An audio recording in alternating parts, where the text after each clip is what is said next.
Hey, so I am about to go into interviewing a really cool rabbi who happens to be like a rock star and a writer, a speaker, a lecturer. He happens to run a school and a synagogue.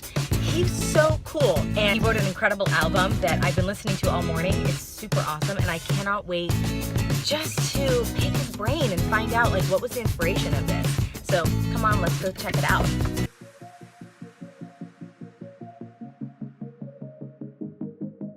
The soul that you place in me forms my reality. Tell them it's the strength I seek.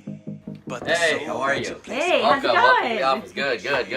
Good. Welcome. Are you ready to do this? I'm ready. All right, let's get started. Let's do it. All right, this is Rabbi Einhorn, a master of many trades. I see you have a trampoline on the floor. What is that for? I got this idea from Tony Robbins. Tony Robbins, before he goes out, he starts jumping. He brings a trampoline with him everywhere. And before I go up for a speech, I quickly run out of synagogue, and I'll come here, do a couple jumps to get your energy going. It's amazing.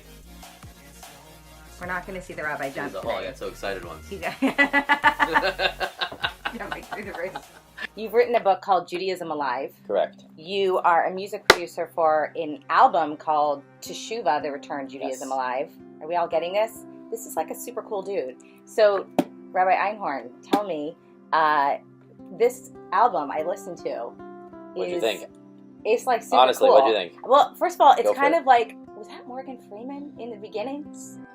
We have this mistaken notion that Teshuvah means repentance. Amazing word, Teshuvah. It's about a return to yourself. Teshuvah. Morgan Freeman. Morgan?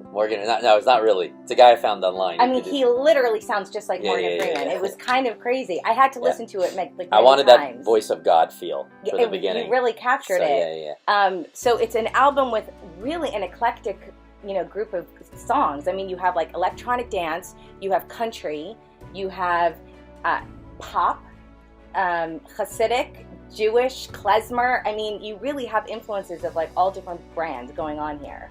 So tell me, what was the inspiration for all of this? The inspiration was to teach a Jewish message. I have, two passions in terms of my teaching. One is I love Torah, I love the Bible, I love its lessons. Yeah. And I love music. I was raised on music, I play guitar, I play piano.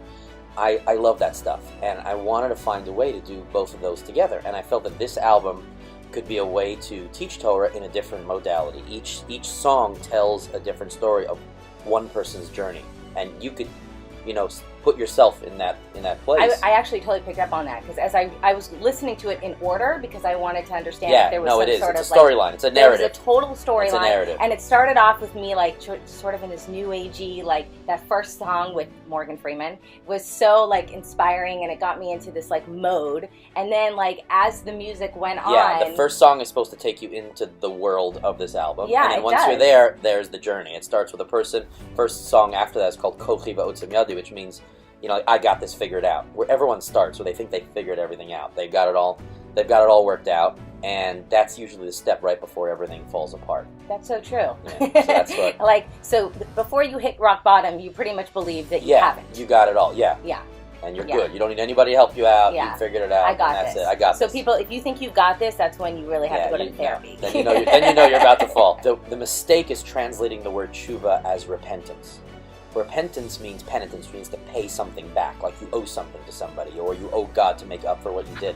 That's not the word tshuva. The word tshuva comes from shav, which is to return. And that's why I call the album Teshuvah The Return, because essentially tshuva is, sin in Hebrew is chet, which means to miss the mark.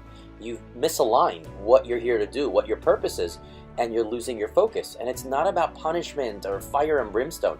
It's about realigning yourself and coming back to who you truly are supposed to be. Right. For you to be happier, for the people around you to be happier, for you to live with purpose. And that's really what Teshuvah is and always has been. We have all these different identities, and our identities are constantly sort of fighting each other. At some point, you're going to have to be the person who is a leader. At some point, you're going to have to be the person who is fragile. You're going to have to play those roles very often, but at the core, to know who you are is the key, and I think that's the message here. I love it. I think it's so great. Guys, go buy this album. It is so good. $10, and you're literally uplifted into a whole nother realm. I loved it so much. Thank you. And this is the place where all the magic happens, right here. Awesome.